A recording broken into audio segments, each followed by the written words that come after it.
नमस्कार. आज आपण बनवणार आहोत कढीपत्त्याची पावडर. या कढीपत्त्याचे खूप सारे गुणधर्म आहेत. तर आज आपण हिरवीगार कढीपत्त्याची पावडर कशी बनवायची ते बघणार आहोत.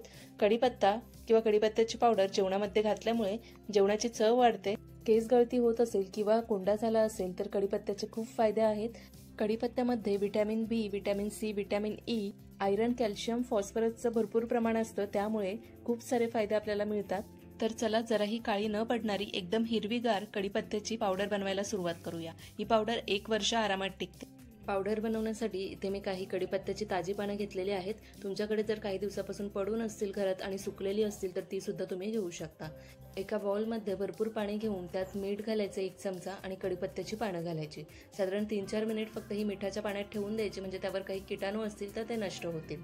3-4 मिनिट नंतर पाण्यातून काढून ही पानं पुन्हा 2 ते 3 वेळा स्वच्छ धुवायची आणि अशी कॉटनच्या कपड्यावर ठेवून आपल्याला ही पानं अशीच हवेवर सुकवून घ्यायची आहेत. उन्हात न सुकवता घरात ही पानं सुकवायची. तर 2 दिवसानंतर पाहू शकता अशी कोरडी झालेली आहेत.